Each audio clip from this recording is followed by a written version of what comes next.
es interesante de que alguien se llame un apologista y no domine las disciplinas científicas de la teología, como son la teología histórica.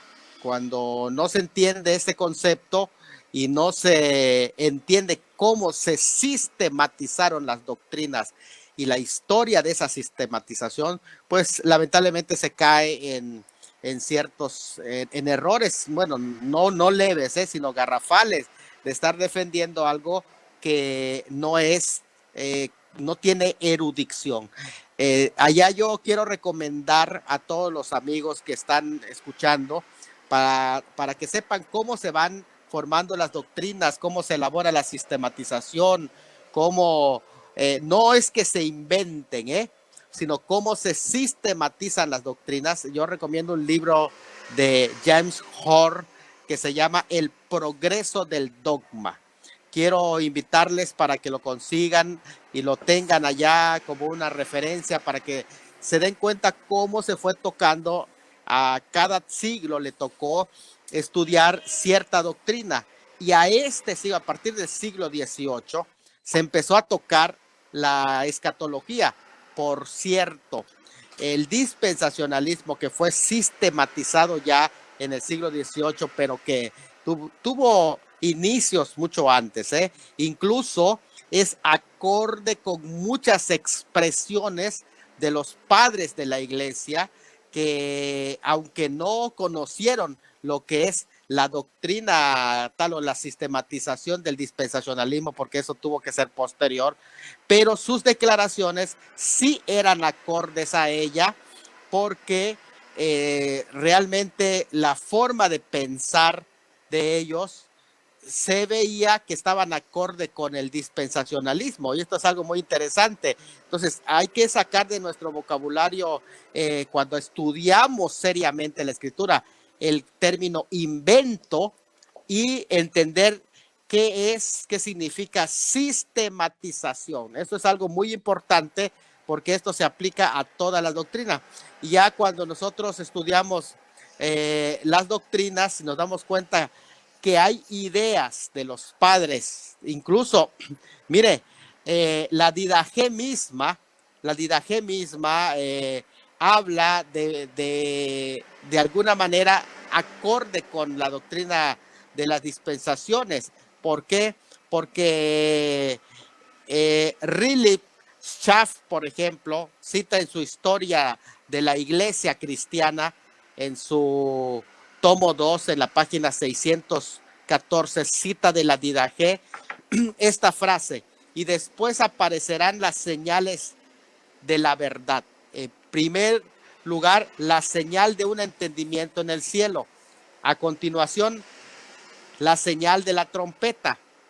Y la tercera, la resurrección de los muertos, pero no de todos. Fíjate, esa frase, no de todos, que está entendido en la Didaché, la resurrección de los muertos, pero no de todos, aunque podríamos decir que es una frase que no está dentro de enseñado como el dispensacionalismo como tal, sí está acorde más con el dispensacionalismo, porque al decir la resurrección de los muertos, pero no de todos, eso es lo que enseña precisamente el dispensacionalismo. Estoy poniendo un ejemplo, pero así yo puedo citar muchísimos más. O sea, por ejemplo, puedo citar a Tasio Cecilio Cipriano, cuando habla del rapto pretribulación en su tratado 7, verso 25, acerca de la mortalidad. Dice él, Tasio Celio Cipriano, que es del año 200. La Didaché, estamos hablando del primer siglo, fin del primer siglo, pero Tasio Cecilio Cipriano, él dice: nosotros que vemos que las cosas terribles han comenzado y sabemos que las cosas aún más terribles son inminentes, podríamos considerar como la mayor ventaja el partir de ella lo antes posible. No le das gracias a Dios, no se felicitan que por una salida anticipada ustedes serán recogidos y librados a partir de los naufragios y desastres inminentes. Saludemos el día asignado a cada uno a su propio hogar, que nos arrebata de aquí y nos libera de las trampas del mundo y nos restaura al paraíso y al reino. Fíjate, eso es lo que cita Tasio Celio Cipriano en su tratado séptimo, versículo 25 de la inmortalidad. Y así puedo citar a muchos otros padres de la iglesia, incluidos a Ireneo, quien habló incluso del anticristo. Imagínate. Entonces, realmente es muy triste escuchar esas declaraciones de gente que no tiene dominio del tema, que no conoce la patrística y sobre todas las cosas, que no tiene la exégesis de los textos, sino que citan textos epexegéticamente de aquí a allá, brincando como la forma en que la gallina traga el maíz, uno acá, otro allá, y desconectados unos con otros. Y esa no es la manera de estudiar las escrituras que hacer. Adelante. Así es, Pastor Salomón. A la verdad es que me da mucha pena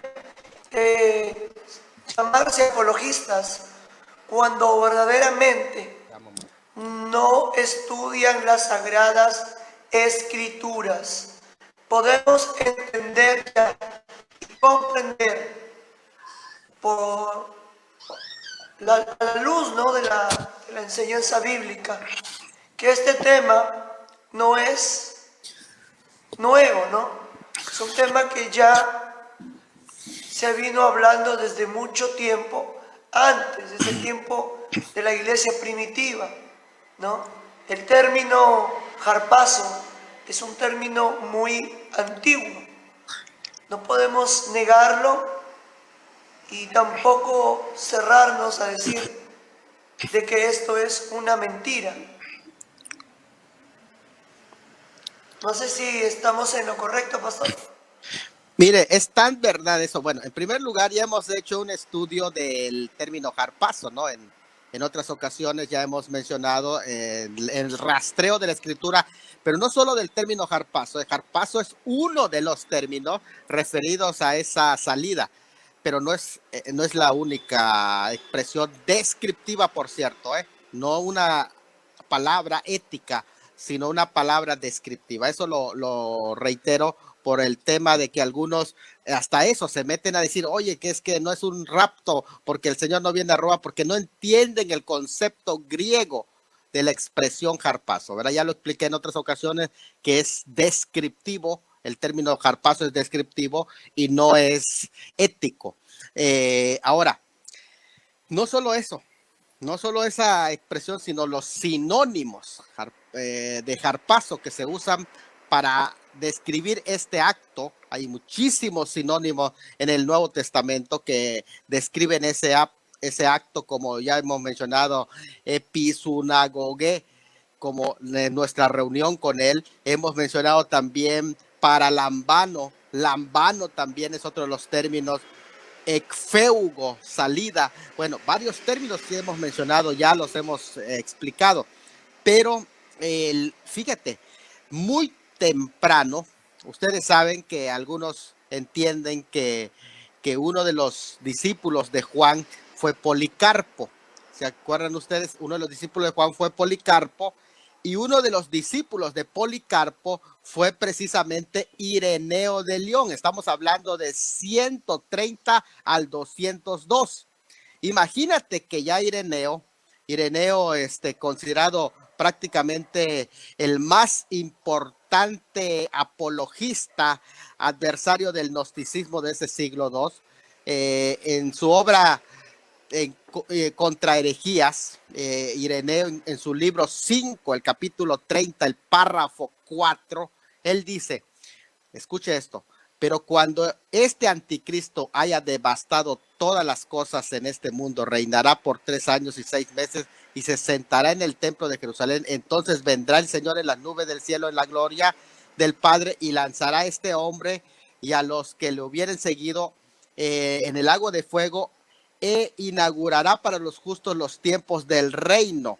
Él está hablando la perspectiva del reino. Fíjate, está hablando de la perspectiva del reino milenial, del reino del Señor. Y esto es algo muy interesante porque nos damos cuenta que no solamente aquí está mencionando que es premilenial, pero el mismo Ireneo, él mismo escribe en su contra herejías en el tomo 5, punto 29.1, contra herejías, dice lo siguiente: con justa causa la escritura juzgó aún a los paganos que se negaron a levantar sus ojos al cielo para dar gracias al Creador y a contemplar la luz de la verdad, sino que como ratones ciegos se escondieron en lo profundo de su falsa sabiduría, como gotas de agua en un balde, como granos de polvo en la balanza y como la nada. Mas son de utilidad para los justos, así como la caña es útil para el grano, para que el grano crezca, y la paja sirve para quemarse y con el fuego fundir el oro. Y escuche qué dice: y por eso, cuando al final de los siglos la iglesia sea levantada, habrá una tribulación como no lo ha habido desde el principio, ni la habrá. Y él cita también la escritura: pues en los últimos tiempos los justos deberán luchar y los vencedores recibirán la incorrupción como la corona. Qué interesante que está diciendo allá esta frase: y por eso cuando al final de los siglos la iglesia sea levantada, habrá una tribulación como no la ha habido desde el principio, ni la habrá. Fíjate, cuando los justos sean levantados. Quiere decir que él ya hablaba de un rapto pretribulación. Qué interesante es esa frase de Ireneo, que él vivió en el 130 al 202, discípulo de Policarpo. Adelante, Gesell. Pues ya estamos listos cuando tú digas, ¿eh? Bueno, pastor, vamos a dar inicio ya, vamos a orar al Señor para leer Apocalipsis capítulo 3, versículo 10. Puede usted añadirse y compartir este enlace. Esta enseñanza inicia desde ya, siendo las 8 de la noche con 10 minutos. Padre Celestial, te agradecemos. Queremos escuchar tu voz, aprender más de tu palabra. Sea usted, Señor, tomando control de este programa y que sea de bendición para muchas más personas. En el nombre de Jesús. Amén y amén. Apocalipsis, el libro de las revelaciones, como algunos lo conocen. Apocalipsis capítulo 3, versículo 10. Si usted tiene una Biblia en casa, corra por su Biblia y vaya a leer con nosotros este capítulo 3 y versículo 10. Yo sé que también hay otro pasaje bíblico, aparte de Apocalipsis 3:10, que luego también lo vamos a leer, es el libro de Isaías. Primero vamos a leer Apocalipsis capítulo 3, versículo 10. La palabra de Dios dice: por cuanto has guardado la palabra de mi paciencia, yo también te guardaré de la hora de la prueba, que ha de venir sobre el mundo entero, para probar a los que moran sobre la tierra. Una vez más vamos a leer Apocalipsis capítulo 3, versículo 10. Por cuanto has guardado la palabra de mi paciencia, yo también te guardaré de la hora de la prueba, que ha de venir sobre el mundo entero, para probar a los que moran sobre la tierra. Ahora vayamos al libro de Isaías, capítulo 26, versículo 20. El libro de Isaías, el profeta Isaías, capítulo 26, versículo 20. Isaías capítulo 26, versículo 20. ¿Ya lo tiene? Usted lea juntamente conmigo. Isaías capítulo 26, versículo 20. Anda, pueblo mío, entra en tus aposentos, cierra tras ti tus puertas, escóndete un poquito, por un momento, en tanto que pasa la indignación. Anda, pueblo mío, entra en tus aposentos, cierra tras ti tus puertas, escóndete un poquito y por un momento, en tanto que pasa la indignación. Pastor Salomón, con usted la ponencia del día de hoy. Amén. Saludos, gracias, Gesser. Pues ya estamos listos y hoy quiero concentrarme a un argumento basado en la historia. No voy a detallar lo que es la iglesia de Filadelfia, la carta de la iglesia de Filadelfia, pero voy a tomar algunos semblantes de ella para poder hacer la argumentación. Generalmente me voy a centrar en el versículo 10 del capítulo 3.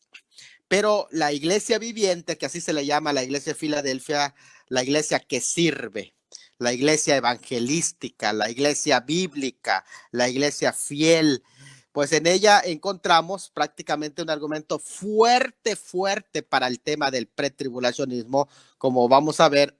Y para ello quiero tener varios acercamientos al pasaje. Para aquellos que no tienen un poco de idea de cómo se hacen las exégesis, que las exégesis tienen varios acercamientos al texto y esos acercamientos posteriormente se juntan, se complementan y van haciendo sólida una interpretación. No puede darse un texto desconectado de su contexto. Así que primero, el primer aspecto que va a ser el puntal para ir estableciendo plataforma, bases fuertes para la argumentación del rapto pretribulación en este capítulo es el formato que todo el libro de Apocalipsis tiene. Prácticamente ubica a la iglesia fuera del punto de la tribulación.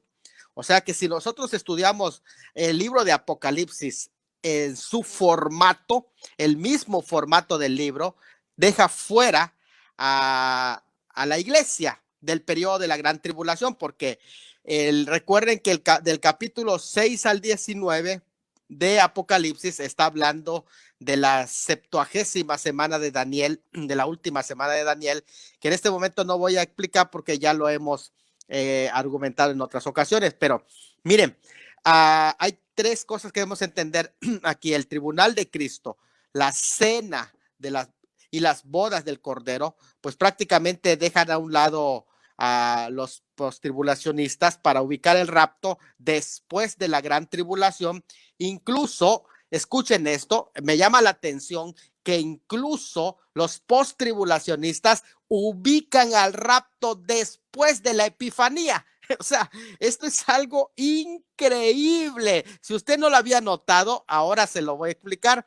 De hecho, en este formato post-tribulación, es decir, que el rapto sucede después de la gran tribulación, aparece el Señor Jesús en una epifanía primero, luego viene el zarpazo y hay una segunda epifanía cuando regresa a la tierra. O sea, que sucede una epifanía. Si Él viniera después de la gran tribulación, viene la epifanía, que es su manifestación en gloria.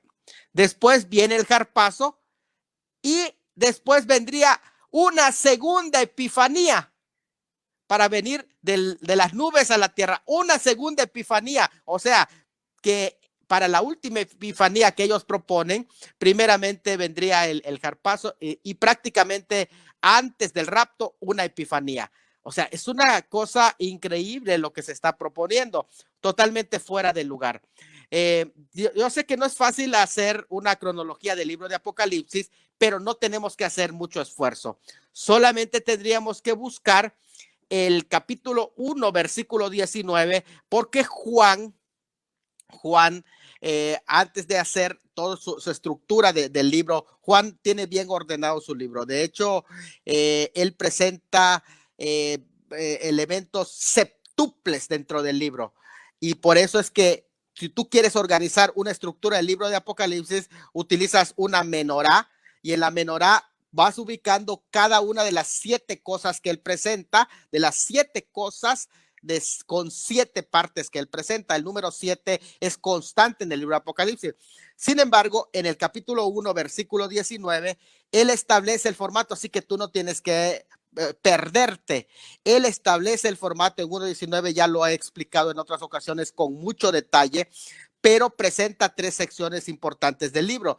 Las cosas que has visto, que es la visión del Cristo glorificado, las cosas que son el capítulo 2 y el capítulo 3, que son la historia de la iglesia sobre la tierra, y las cosas que han de ser después de esta, las cosas que se llaman metatau, la palabra metatau quiere decir las que han de ser. Y de hecho en el 4.1, porque es del 4 al 22, las metatau, las que han de ser después de esa, en el 4.1 pone esa palabra metatau, que quiere decir después de esto. Y cuando tú lees después de esto, estás leyendo la palabra metatau, que es la tercera división del libro, que comienza en el capítulo 4. Juan lo escribe la división en el 1.19, dice, y la tercera división es metatau. Y en el 4 al 22 comienza con un metatau después de eso. Entonces podemos darnos una idea de la cronología. O sea, la primera sección, ¿qué cosa es? Es la visión del Cristo glorificado, resucitado, el cual está sentado en su trono y listo para venir a reinar en cualquier momento. Es en el capítulo 1. Ya está listo, ya está en medio de los candeleros que están, por cierto, lo doy la nota, los candeleros están en la tierra, ahí están también las estrellas de los candeleros, y él se pasea en medio de los 7 candeleros que están sobre la tierra. Note eso, porque cuando yo explique dónde está la iglesia en el rapto, ahí se van a sorprender de dónde lo va a escuchar. Ahora en el capítulo 1 están en la tierra y Cristo se pasea en medio de los 7 candeleros con las 7 estrellas, que son los pastores. Bueno, en el capítulo que podríamos decir la segunda sección de este libro, se trata de la historia de la iglesia, las 7 iglesias, su caminar en la tierra hasta que sea levantada la iglesia de la tierra o quitada del escenario terrenal. Y la tercera sección del libro es profética e inicia en el capítulo 4 hasta el resto del libro con la frase metatau, que decir después de esto. Cuando Juan es trasladado al cielo para ver a los que han sido levantados, desde ahí contempla el escenario del fin desde el cielo, incluso allá arriba, sorpréndase, ve en la tercera sección después del trono, ve a los 7 candeleros. Esto es impresionante, pero lo voy a hablar más adelante, así que vamos a continuar pues diciendo que en la segunda sección es interesante que hay 2 capítulos, el capítulo 2 y el capítulo 3 es prácticamente el término iglesia, de esos capítulos, del capítulo 2 al capítulo 3, donde se narran las 7 cartas a las iglesias de Asia Menor, cerca de Turquía. En esa parte se usa 16 veces el término iglesia, 16 veces se usa, y ahí los tengo anotados los versículos donde se utiliza el término iglesia del capítulo 2 y el capítulo 3, más 4 veces que se utiliza más en el capítulo 1, versículo 4, 20 y 20 también, del capítulo 1, y una vez más que se utiliza en el capítulo 22, prácticamente del término iglesia. Estamos hablando de que hay un total de 21 veces en Apocalipsis del término iglesia. Sin embargo, del capítulo 6 al 18, ninguna vez se utiliza el término iglesia. Ninguna sola. Del capítulo 6 hasta el 19. ¿Qué es lo que estamos diciendo? Estamos argumentando que la estructura, como fue presentado el libro de Apocalipsis, excluye a la iglesia del capítulo 6 al 19 sobre la tierra, porque se encuentran no sobre la tierra. Y aparece hasta el capítulo 19, pero no con el término iglesia, sino como la esposa del Cordero. Esto es evidencia fuerte de que ella no está en la tierra durante el periodo de la gran tribulación, excepto la referencia que hace en el capítulo 13 cuando se dice que la bestia se enojó y habló blasfemias contra los moradores del cielo, que allí está implicada desde luego la iglesia. Bueno, la frase repetida 7 veces, el que tiene oído, oiga lo que el Espíritu dice a las iglesias del capítulo 2 y 3, sugiere que el mensaje de cada carta tiene una intención a una audiencia más amplia que a la mera iglesia local, porque está diciendo, en cada carta lo dice, el que tiene oídos, oiga lo que el Espíritu dice a las iglesias en plural. Por lo tanto, ese es un mensaje no solo para esa iglesia local a la que fue dada la carta, sino a todas las iglesias. Está diciendo que abarca el periodo total de las iglesias. Así que la estructura del texto impide interpretar a una iglesia sobre la tierra del capítulo 6 al capítulo 18. No es posible interpretar a la iglesia sobre la tierra. Que hay santos de la tribulación, eso es otro, no voy a tocar. Segundo argumento. Ya vi el argumento de la estructura del libro.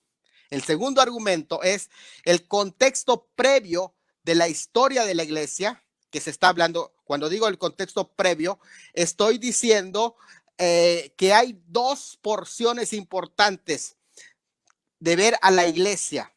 El contexto previo, antes de citar este pasaje, en los capítulos 2 y el capítulo 3, nos presentan la historia de la iglesia vista en las 7 iglesias. Y yo lo voy a expresar por qué. Y después pasaré a explicar dónde se encuentra la iglesia a partir del capítulo 4. Pero en este momento de los capítulos 2 y 3, es importante entender que el contexto previo de ese pasaje que vamos a leer o que has leído de Apocalipsis 3:10, el contexto previo, es decir, los capítulos 2 y los capítulos 3 de Apocalipsis, están mencionando prácticamente un argumento de por qué nosotros creemos que la iglesia no estará sobre la tierra en el periodo de la gran tribulación. Y es que esos capítulos 2 y 3 tenemos ciertamente cartas individuales dirigidas a las 7 iglesias de Asia, pero como dije, al decir que en cada final de una carta dice, el que tiene oído, oiga lo que el Espíritu dice a las iglesias en plural, eso amplía el contexto para todas las iglesias de todos los tiempos y del tiempo que dura la dispensación de la iglesia. Las cartas pueden ser aplicados al menos en 4 maneras. Puede ser 5, pero yo puse 4, sin que tengan que excluirse ninguna de ellas, sino vistas como sumadas. Es decir, cada acercamiento que tú haces del estudio de las cartas de esas 7 iglesias no necesariamente no tienen que excluir uno a las otras, sino esos acercamientos exegéticos complementan la vista del estudio de las iglesias. En primer lugar, el primer acercamiento es que hay que entender que al sumar todas esas vamos a tener un panorama completo. El primer acercamiento es esas cartas describen las condiciones que existían en las 7 iglesias locales a las que Juan escribía de Asia Menor. Existían esas iglesias y sus condiciones. En segundo lugar, y esa es una forma de estudiarlo y es importante.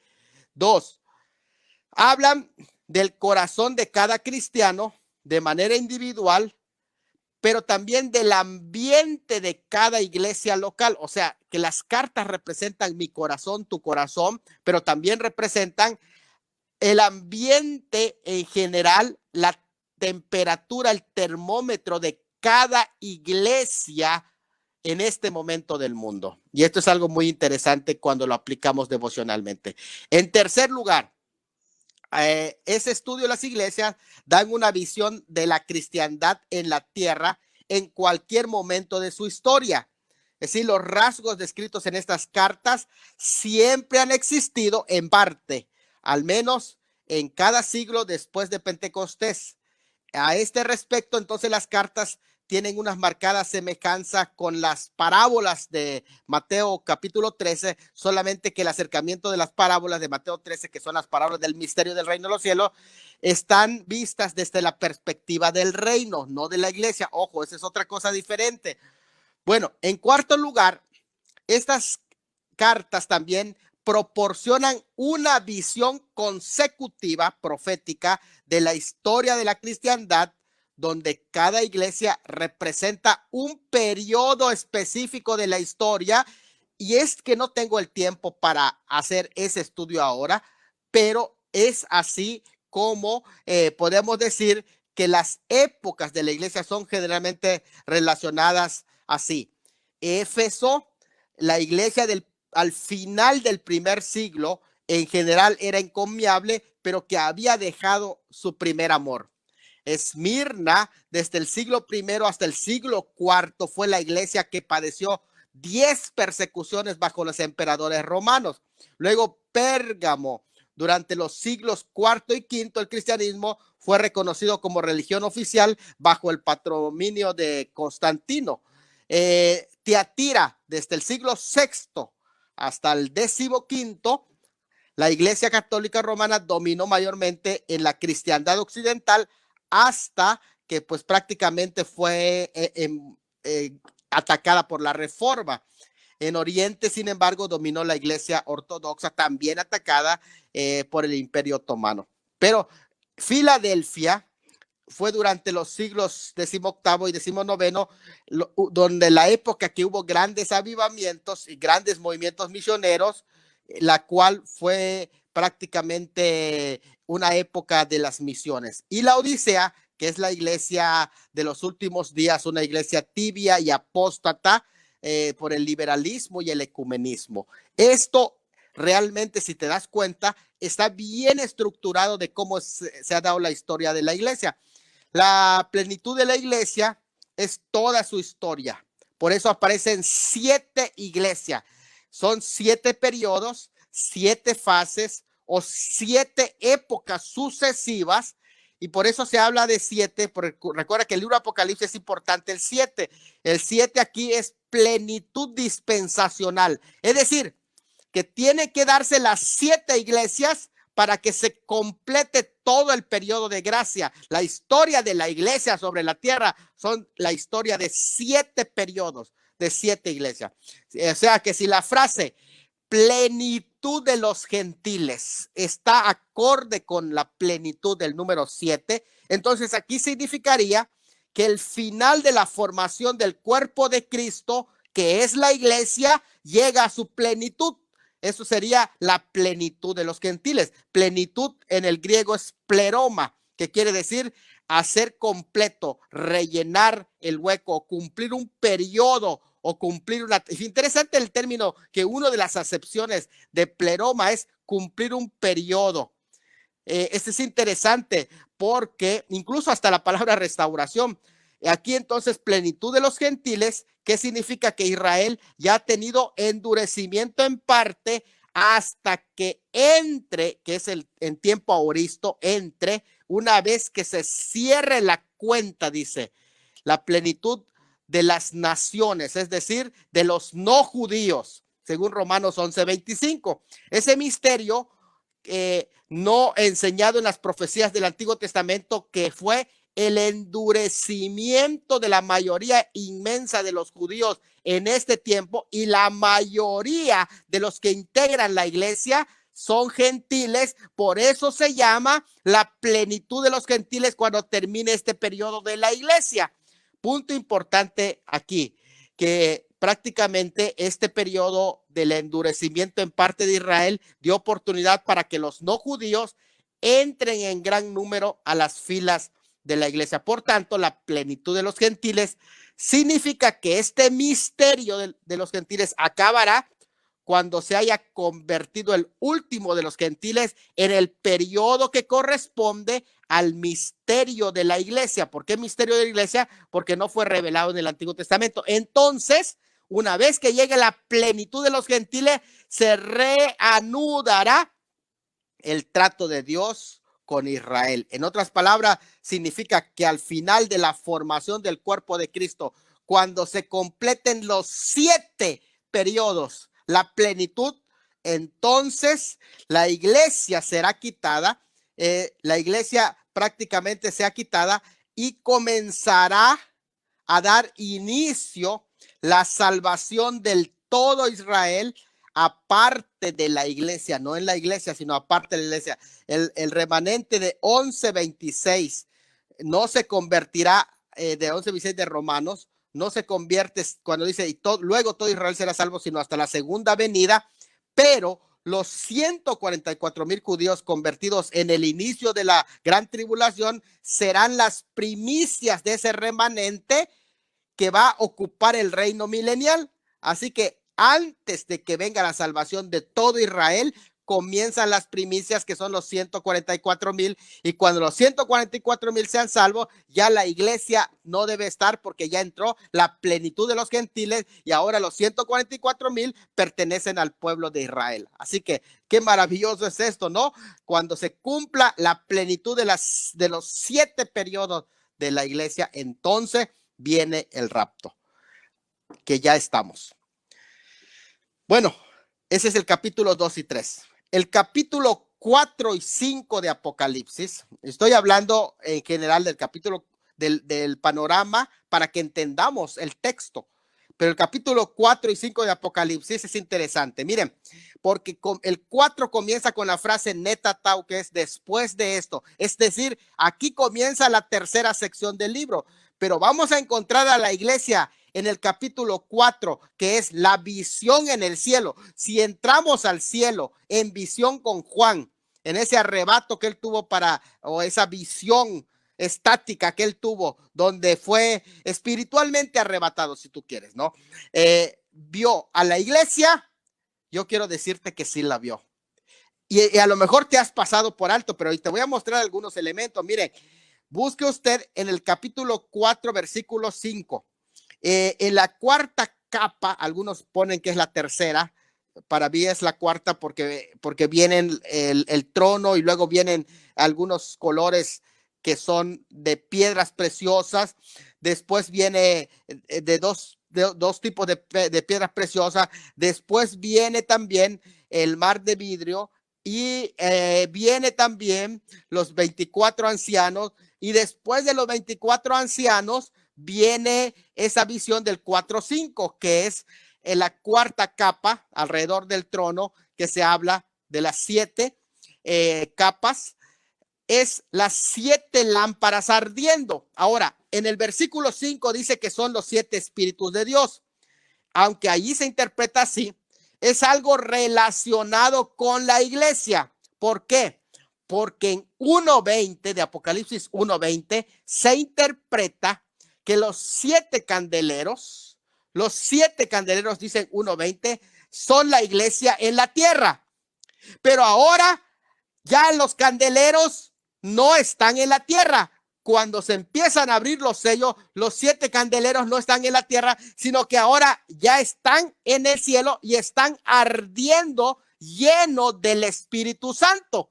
Y esto es impresionante, porque ahora quiere decir que están identificados con la presencia del Espíritu Santo. Por eso es que se dice que el Espíritu se va con la iglesia corporativamente. No es que no va a estar el Espíritu Santo obrando. Si habrá salvación, estará el Espíritu Santo en la tierra, sí estará, pero en su obra corporativa en plenitud son los 7 espíritus de Dios que están en los 7 candeleros reflejando.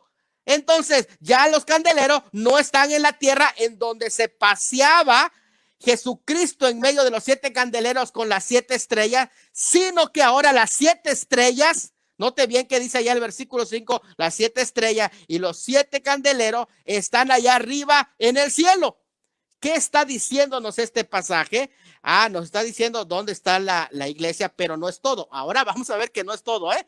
Esto es impresionante que si no entendemos ese contexto, vamos a quedar estancados en una interpretación que yo digo, una interpretación patito de las escrituras. Miren, dice allá, ya están glorificadas, que ya no están en la tierra. Bueno, 24 ancianos que están delante también del trono y que es la tercera parte, la tercera capa que rodea el trono son los 24 ancianos. La cuarta es los 7 candeleros. Pero los ancianos, ¿qué son los ancianos? No pueden ser ángeles. ¿Saben por qué? Porque estos son coronados con estéfanos de vencedores. Y los ángeles no son coronados con estéfanos de vencedores. Además, están sentados, en el griego dice, en tronos de dignidad y prerrogativas reales. Los ángeles no son sentados en tronos de dignidad. Están vestidos de blanco como resultado de un juicio que se les dio vestiduras blancas, ninguna de los cuales es dado a un ángel que haya pasado con un juicio y que le hayan dado vestiduras blancas como resultado de un juicio. Así que descartado que no son ángeles, los 24 ancianos. Tampoco son del pueblo de Israel, allí representados, por cuanto los que duermen del pueblo de Israel serán levantados luego de las 70 semanas. Así lo enseña Isaías 29, 16 al 21 y también Daniel 12, 1 al, dice que es después de la gran tribulación será el levantamiento de la resurrección del pueblo de Israel. Por lo tanto, aquí no ha sucedido la resurrección del pueblo de Israel. Esto es algo muy importante, así que no son el pueblo de Israel. Ahora, tampoco tiene que ver con los 12 patriarcas y los 12 apóstoles. Eso es una idea muy, muy inventada, muy forzada de la escritura. Lo que tiene que hacer es ir al Antiguo Testamento a buscar significados. Si queremos identificar quiénes son estos 24 ancianos, tenemos que ir al Antiguo Testamento. ¿Por qué?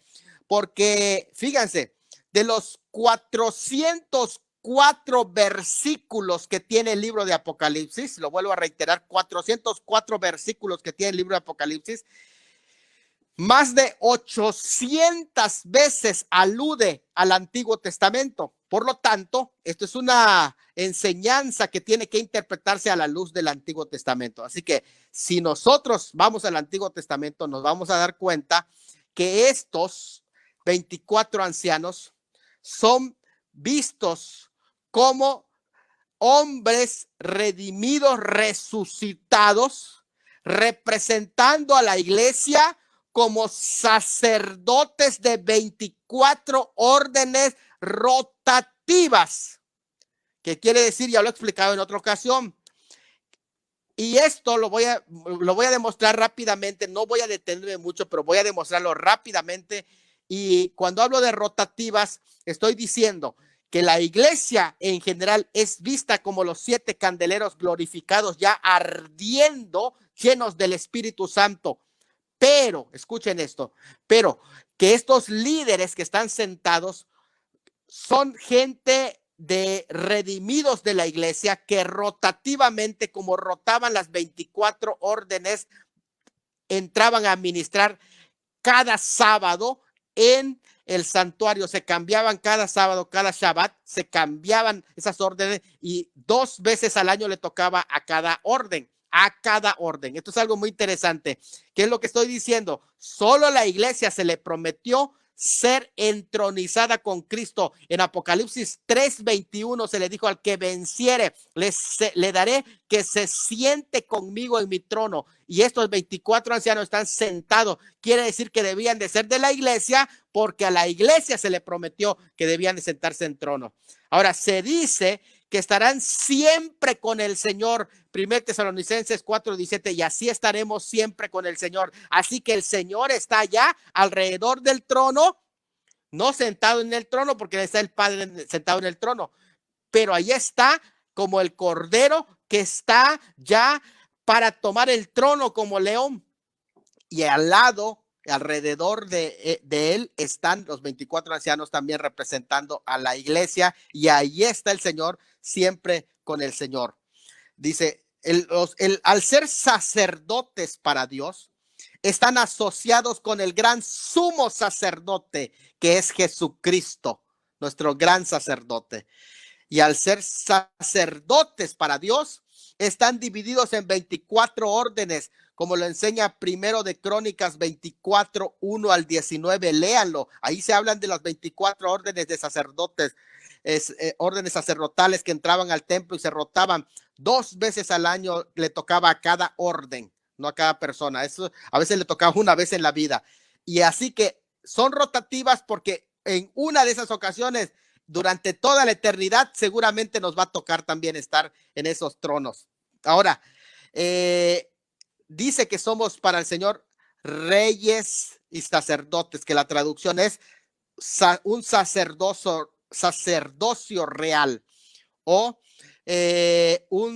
seremos sacerdotes para Dios, de la realeza. Habla de un cántico nuevo como representantes de la iglesia que han sido redimidas. Y esta iglesia redimida es interesante porque en Apocalipsis capítulo 5, versículo 9 al 10, se expresa claramente que es una iglesia que ha sido redimida. Además, estos 24 ancianos dicen, con tu sangre nos has redimido para Dios. Es interesante, quiere decir que no son ángeles. La inteligencia de estos se identifica como amigos del Señor. Por eso, cada vez que se hace alguna pregunta, no lo responden los seres vivientes, no lo responden los ángeles, pero lo responden estos 24 ancianos, porque son amigos del Señor. Ahora, la iglesia es identificada como amada en el capítulo 1, versículos 5 y 6 de Apocalipsis, identificada como la de los pecados con su sangre, hechos reyes y sacerdotes reales, o un reino de sacerdotes para Dios. Eso está en Apocalipsis 1, 5 al 6. Y estos que están en el trono, los 24 ancianos, en el capítulo 5, versículo 9 al 10, estos 24 ancianos se identifican como los redimidos con la sangre del Cordero también, de todo linaje, pueblo y nación, y han sido hechos para Dios reyes y sacerdotes también como la iglesia, que reinarán sobre la tierra cuando Él regrese, dice. Es interesante eso. Por lo tanto, estamos hablando de que si la iglesia no está resucitada y trasladada aquí en este punto, ¿cómo es posible que esté en el cielo en Apocalipsis 19, 7 al 11, cuando se dice que viene con el novio o con el esposo? ¿Cómo es posible? ¿Dónde apareció la iglesia, pues? Si esta no es la iglesia representada por los 24 ancianos, si esta no es la iglesia con los 7 candeleros que están encendidos, ¿quién es la que, de dónde apareció? ¿Cómo es posible que ahora está viniendo en el capítulo 19? ¿De dónde? Entonces, hay que tener congruencia cuando leemos e interpretamos la palabra del Señor. Ahora, voy a hablar ahora, todavía no, vean que estoy rodeando el texto y vi el contexto anterior, el contexto superior, y ahora voy a hablar del contexto posterior del pasaje, lo que le sigue al pasaje, y ustedes se van a dar cuenta que es imposible que la iglesia esté en la tierra por todos los contextos que voy a mencionar. Estamos hablando de Apocalipsis solamente, pero el contexto posterior de este pasaje de Apocalipsis 3:10 presenta una iglesia fuera de la gran tribulación. Y lo voy a mencionar. Primero, si vas al capítulo 6, hablamos de la naturaleza de los sellos. ¿Qué son los sellos? Los sellos son la ira del Cordero. Apocalipsis 6, versículos 16 al 17, dice, porque el gran día de su ira ha llegado. ¿Y quién podrá sostenerse en pie? Yo sé que podríamos distinguir muchos periodos dentro de la gran tribulación, incluso 2 principales, entre principio de dolores y la ira como tal, o la gran tribulación, pero toda la gran tribulación tiene la misma naturaleza. Podríamos distinguir los periodos, pero toda es la misma naturaleza. Es un tiempo de juicio, la ira del Cordero que ha llegado.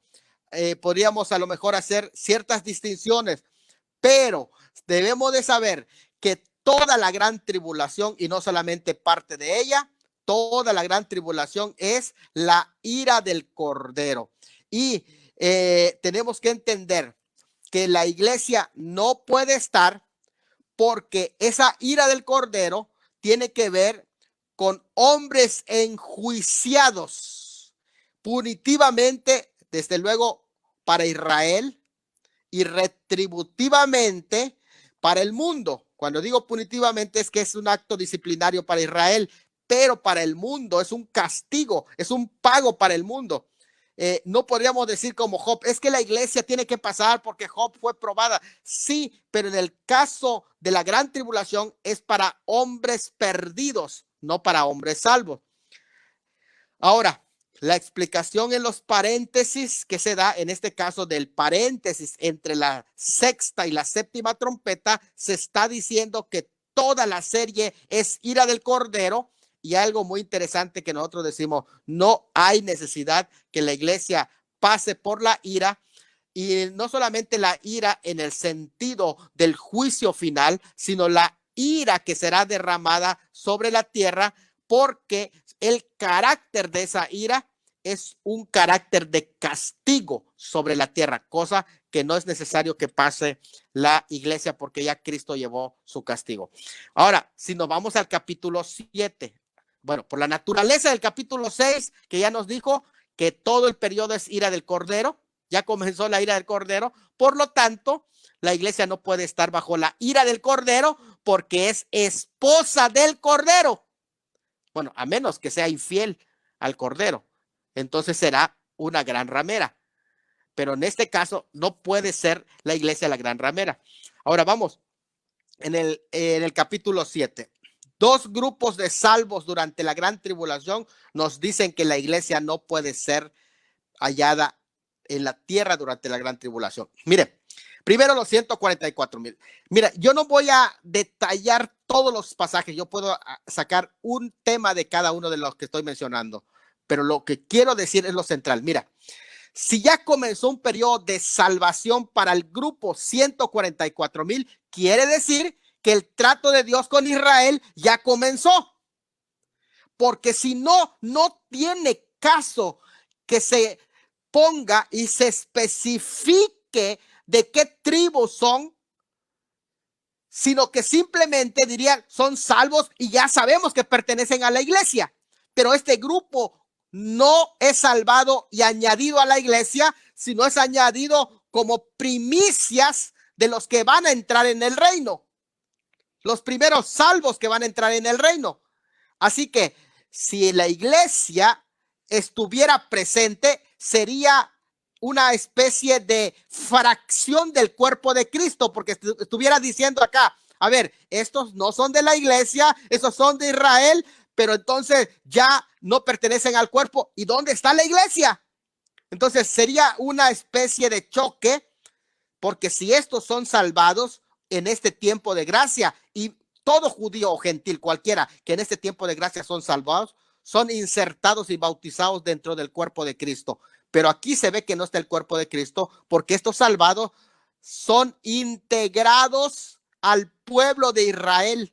Y es muy claro, se les da identidad nacional y se les presenta como representantes del pueblo de Israel enviados a las naciones a predicar, en lugar de decir que pertenecen a la iglesia. Así que si la iglesia pasara por esta primera parte aún de la gran tribulación, pues estos que serían salvos serían insertados dentro de la iglesia, no mantendrían su identidad nacional como Israel.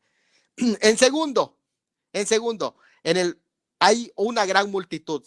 De esta gran multitud se le distingue de la iglesia porque dice, ¿quiénes son estos? No son de la iglesia. Mira, Juan si son salvos ya, Juan no necesitaba preguntar si son de la iglesia. ¿Por qué va a preguntar quiénes son estos? Y los distingue el anciano al decir, estos son los que han salido de la gran tribulación. No está diciendo, estos fueron de la iglesia. No, no, no. A diferencia, la iglesia es librado de el periodo de tribulación. Estos son los que han salido de la gran tribulación, por lo tanto, son diferentes a la iglesia. ¿Te das cuenta? Note bien cómo va haciendo las diferencias. Ahora vamos hasta el capítulo 11. Si vas al capítulo 11, vas a encontrar el mensaje de los dos testigos. Ya de entrada, los testigos están para preparar a Israel para la llegada del reino. De hecho, es lo que hizo el ministerio de Juan, preparar para la llegada del Mesías, del reino.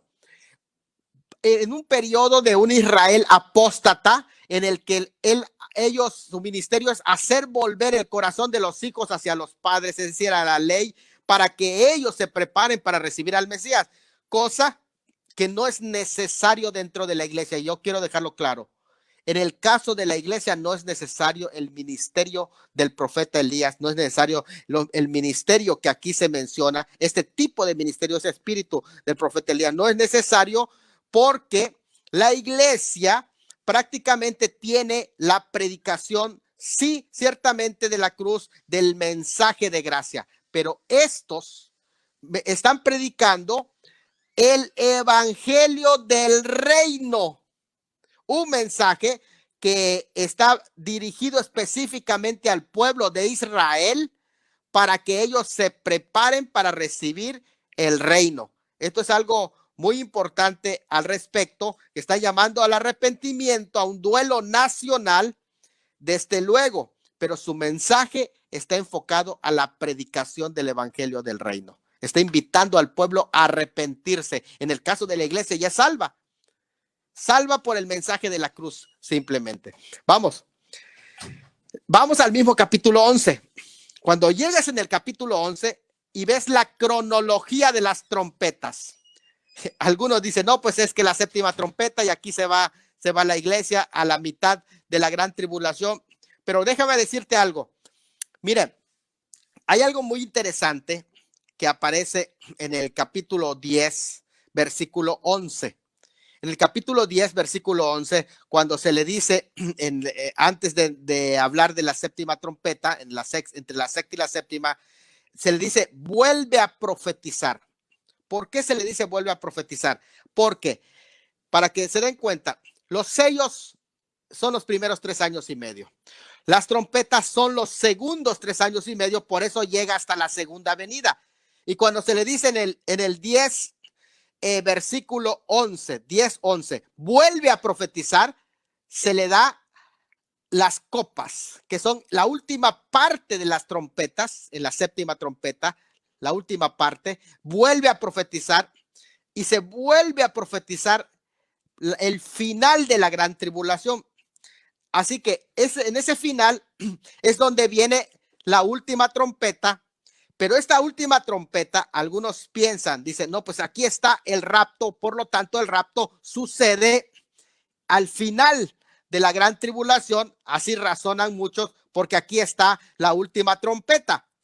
Pero hay que entender esto, que aquí prácticamente lo que se está mencionando no es trompeta de salvación ni trompeta de rapto, es trompeta de juicio. De hecho, el término final es jatos, trompeta, como aparece en Primera de Corintios 15:52, nunca se utiliza para la séptima trompeta. Pero además, el término final lo que hace es que cierra un programa. En la final trompeta para la iglesia cerró el programa para la iglesia y la distingue de la séptima, que nunca es llamada final trompeta. La trompeta del rapto es solo prácticamente una trompeta que podríamos decir que no es una serie, sino es conocida. Se tocará la trompeta. ¿Por qué se tocará la trompeta? Porque es una trompeta conocida. En singular se tocará la trompeta en singular. En singular, note bien, se tocará la trompeta. No dice las trompetas, no, la trompeta. Y al final se le llama final trompeta porque es de marcha, de acuerdo a Números 10. La séptima trompeta, no única, sino parte de una serie. La final trompeta se toca antes del derramamiento de la ira, pero la séptima trompeta es una trompeta que se toca durante el tiempo de la ira. Note bien esto, la final trompeta se toca antes de la ira. Ahora, la trompeta que llama a la iglesia se le llama trompeta de Dios y es el anuncio del cierre del juicio prácticamente. Pero esta se llama una trompeta de ángeles que anuncia el cierre de los juicios que han sido derramados en la gran tribulación. La trompeta de 1 Tesalonicenses 4:16 es escuchada antes de la resurrección, porque llama a los muertos y a los vivos. Esta es una nota muy importante, ¿eh? Cuando suena la trompeta del rapto, llama a los muertos y a los vivos. Pero la trompeta de Apocalipsis 11:15 suena después de la resurrección de los testigos.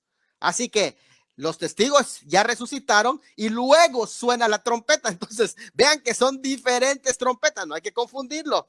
La final trompeta, la del rapto, suena para bendición de la iglesia, en tanto el Apocalipsis anuncia juicios de los enemigos. La de 1 Corintios 15:52, que es el rapto, es un momento y en un abrir y cerrar de ojos, rápida e inminentemente. Pero en Apocalipsis 10:7 se dice que la séptima trompeta sonará durante un periodo continuo. Se dice cuando comience a tocarse la séptima trompeta, dice. Quiere decir que es un periodo continuo de tiempo, no es un parpadeo, sino que es un periodo de tiempo. Bueno, antes de la trompeta del rapto no se menciona específicamente un terremoto, pero antes de la séptima sí se menciona un terremoto y de hecho hay un remanente en la tierra que da gloria al Dios del cielo por ese terremoto, en tanto los dos testigos ya están en el cielo. Es interesante esto, ¿eh? Ahora, la trompeta del rapto, tras el sonido de la trompeta de marcha para la iglesia arrebatada, ella es recompensada en los aires antes de bajar a la tierra, antes de los juicios de los enemigos y antes de la venida en gloria.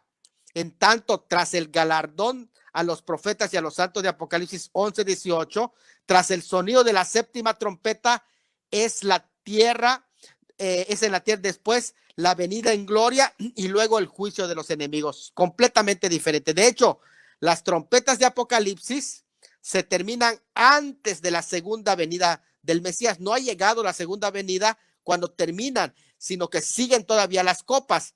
De hecho, en Mateo 24:31 enseña que Israel será reunido al sonido de una trompeta después de la segunda venida de Cristo. Por lo tanto, ni siquiera la de Mateo 24:31 es la misma que la séptima trompeta, porque es la de Mateo 21:31 sucede después de la segunda venida, cuando Cristo ya viene, suena la trompeta y se reúnen los escogidos que están sobre la tierra, que son del pueblo de Israel. Así que esto es algo muy importante, entender este concepto. Ahora, vamos al capítulo 12. Voy a ver si agarro más rápido para que avancemos, pero estoy dando una idea de por qué la iglesia no puede estar. El objeto de ataque satánico en el capítulo 12 es la mujer que representa a Israel y el resto de su descendencia, que son los 144,000, que ahora no voy a detallar. Pero sí decir esto, si fuera la iglesia sobre la tierra, ¿saben cuál sería el objeto de ataque de Satanás? Sería la iglesia, porque tenemos 2000 años sobre la tierra y el objeto de ataque es la iglesia. En Efesios 6:12 dice que tenemos lucha presente. ¿Por qué se vuelve sobre Israel y su descendencia en el capítulo 12? ¿Saben por qué? Porque la iglesia no está presente allá. Si no, atacaría a la iglesia con furia. Note bien ese dato. Ahora vamos al capítulo 13. La relación de la iglesia con los gobiernos actuales y el reino de la bestia. Miren, es incompatible la forma en que la iglesia hoy se relaciona con el gobierno a cómo será el imperio del anticristo. ¿Por qué? Porque a nosotros, la iglesia, se nos pide que oremos por los gobiernos, que estemos sujetos a las autoridades, que pidamos por los que están en eminencia, que oremos por ellos. Pero no es así en el periodo de la gran tribulación, porque en ese tiempo Satanás va a instaurar su reino usando al anticristo como gobernante, la bestia, y va a hacer guerra contra los santos y los va a vencer, va a hacer que se sometan sí o sí.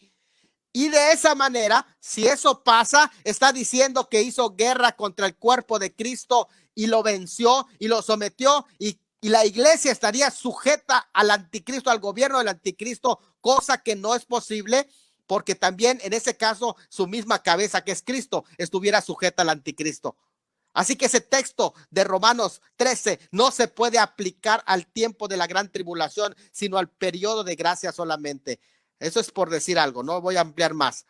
Pero también Apocalipsis 13:7 se dice que vencerá a los santos y todos estarán sujetos a la bestia. Qué tremendo es ese texto, Apocalipsis 19. Apocalipsis 19. Antes de la segunda venida de Cristo en gloria y su manifestación gloriosa, aparece Cristo con su esposa. Apocalipsis 17, 7 al 9 también nos los dice. Apocalipsis 19, 7 al 9. Es corroborado en otros pasajes.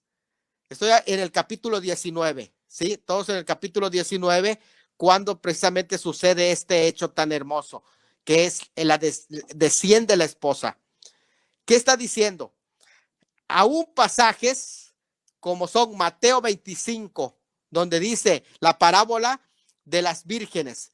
Viene el esposo y como dice la versión Pesita, con su esposa. Así dice el capítulo 25 en la versión Pesita. También Lucas 12, 35 al 41, también dice que vendrá después de haberse casado. Lucas 12, 35 al 41. Esto indica que las bodas ha sucedido ya y que han quedado pues prácticamente pendientes solamente la fiesta de bodas.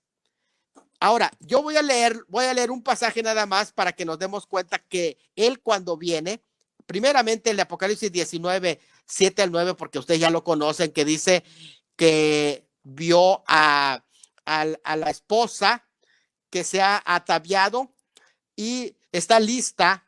Dice, a su esposa se le ha permitido que se vista de lino fino, limpio y resplandeciente. Su esposa, nótelo bien, su esposa que va a venir con el esposo, como lo dice Lucas 12.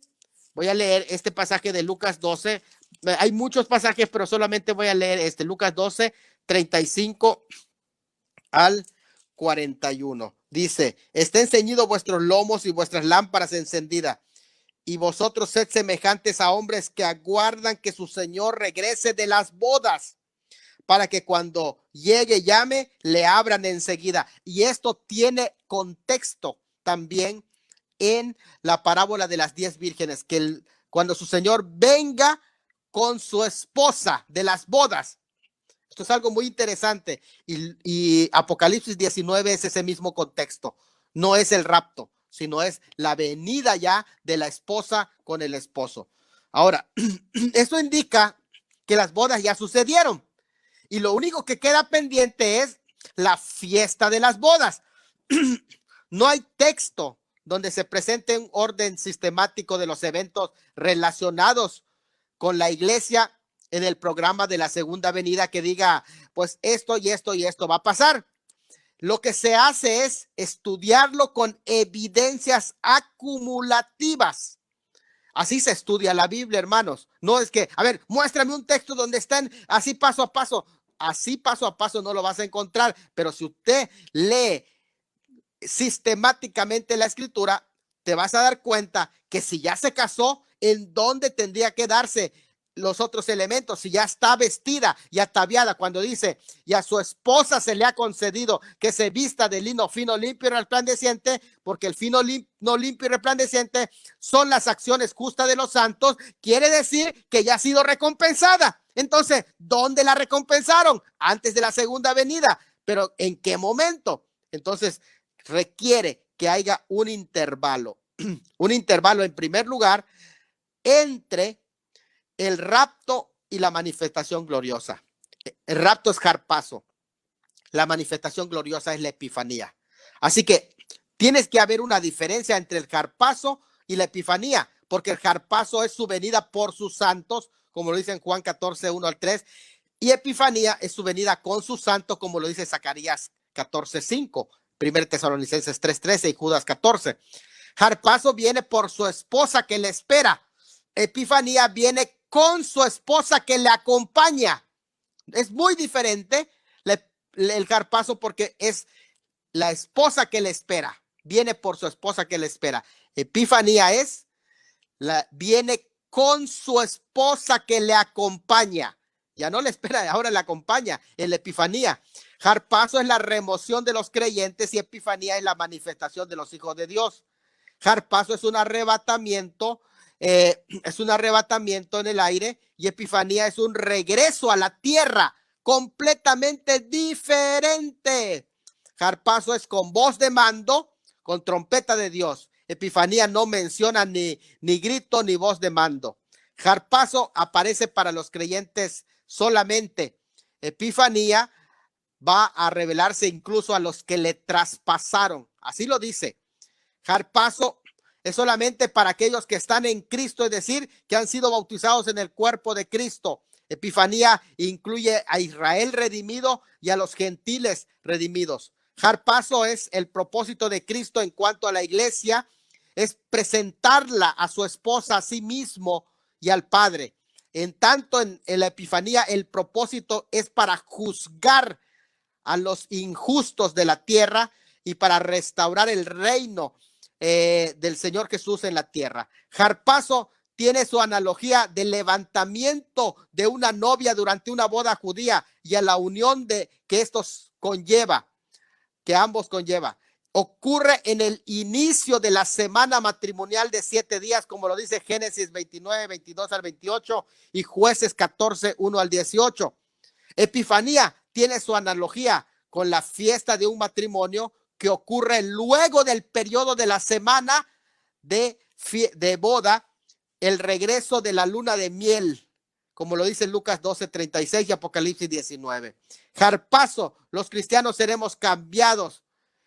Se nos dará cuerpos espirituales e iremos al cielo y nos convertiremos en inmortales. Pero en la Epifanía, los salvos o sobrevivientes que entran en el milenio, no se les da cuerpos glorificados, inmortales, sino hasta después del milenio. Al contrario, hasta van a tener hijos durante el milenio. Harpazo, Satanás es echado del cielo y lanzado a la tierra. En la Epifanía es atado y lanzado al abismo. Entonces, vea, y hasta es interesante, ¿eh?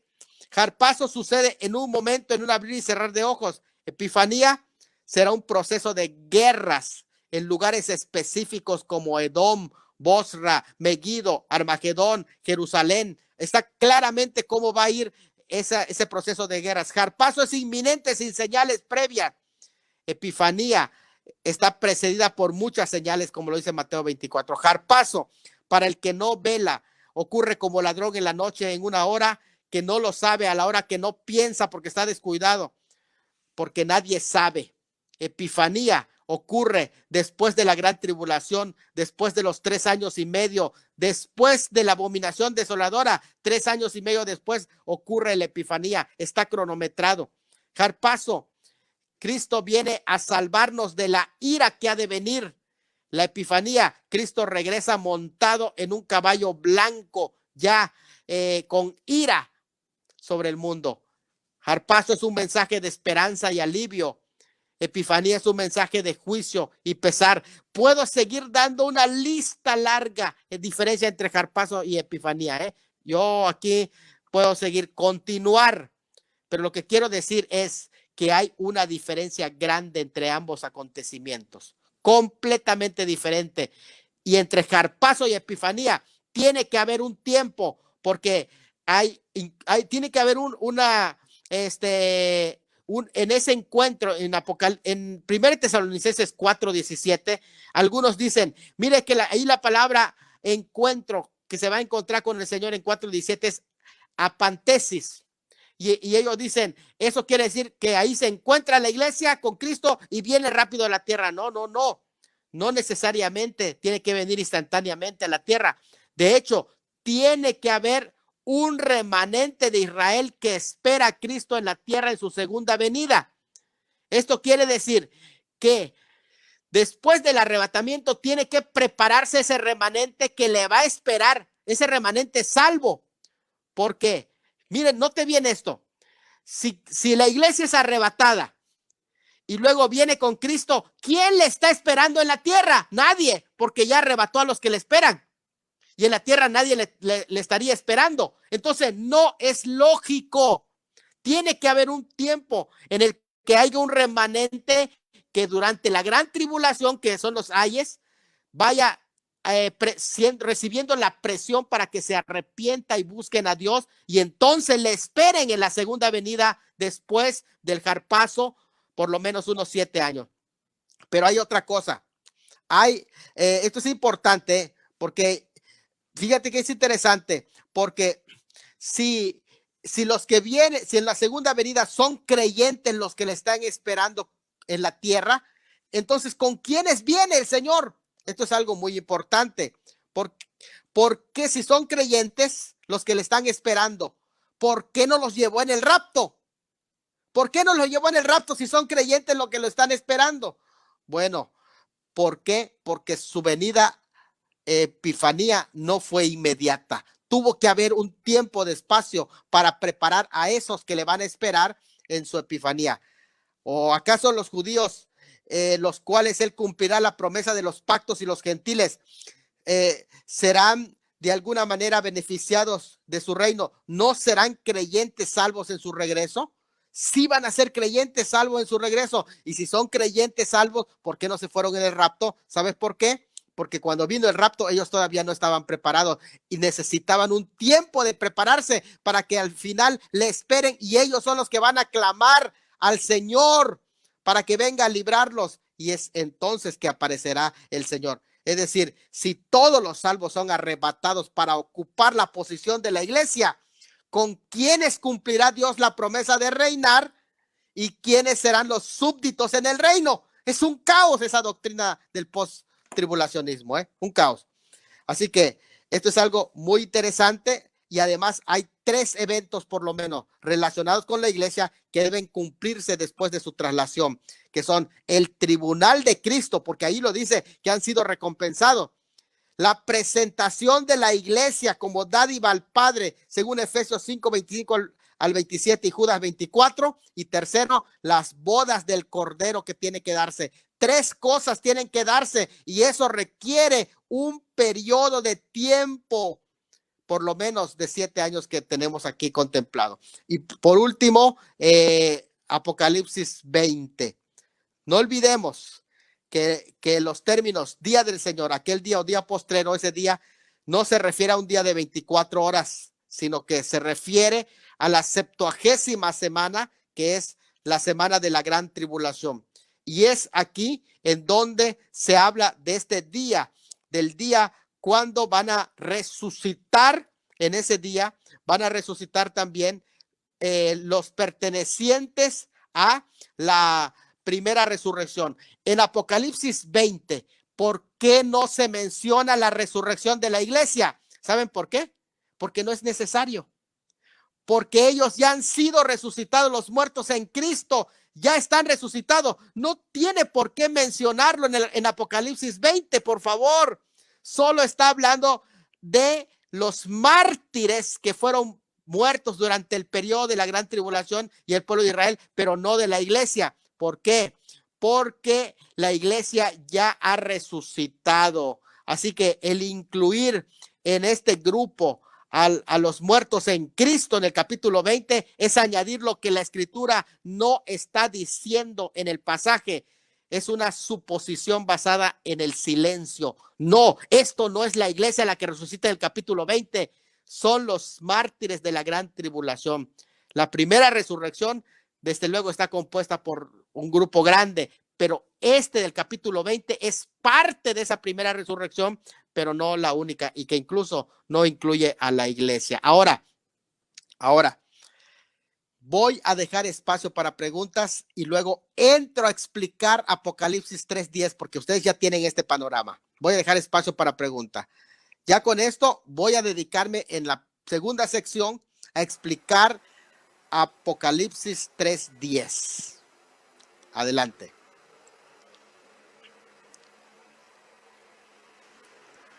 Bueno, Pastor Salomón, acá pregunta desde Chile.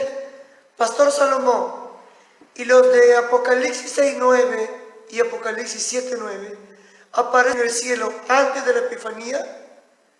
¿No es la gran cosecha final y ahí celebran las bodas. Sí, bueno, ellos todavía no han resucitado. Apocalipsis 6:9 solo se les da vestiduras blancas, pero no resucitan, porque acuérdense que ellos son los mártires de la gran tribulación que resucitan hasta el capítulo 20 que he mencionado, que no es la resurrección de la iglesia, sino es la resurrección de los mártires de la tribulación, que están incluidos en la resurrección de Daniel 12, versículo 2, que sucede después de la gran tribulación, que es del pueblo de Israel. La resurrección del pueblo de Israel no sucede junto con la resurrección de la iglesia. Es algo muy interesante entender que aquí se refiere prácticamente a los mártires de la tribulación, pero no resucitan sino hasta el capítulo 20. Y la iglesia ya resucitó, ya está glorificada desde antes del capítulo 4. Con el capítulo, recuerden, 2 y 3, terminó el periodo de la iglesia y luego vemos a la iglesia glorificada ya en el cielo redimida. Adelante.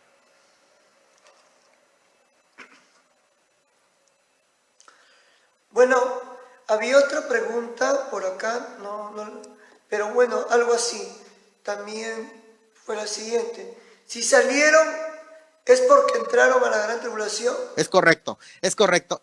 Allá es un dato muy interesante, porque ese grupo es el segundo grupo de la gran tribulación, que no pertenece al pueblo de Israel exclusivamente, sino que son de toda tribu, pueblo y nación. Salieron de la gran tribulación, salieron de la gran tribulación. Por lo tanto, esa es una diferencia de que no pertenecen a la iglesia, porque la iglesia no sale de la gran tribulación, sino que no entra al periodo de la gran tribulación, como vamos a ver en el 3:10, que vamos a explicar a continuación, cuando yo explique la construcción griega del término que ahí aparece.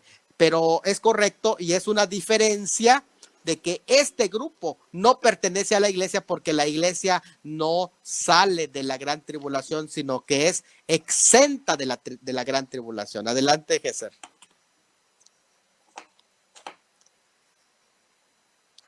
Bueno, saludamos a todos los hermanos que están acompañándonos el día de hoy de las diferentes partes del Perú y también fuera del Perú.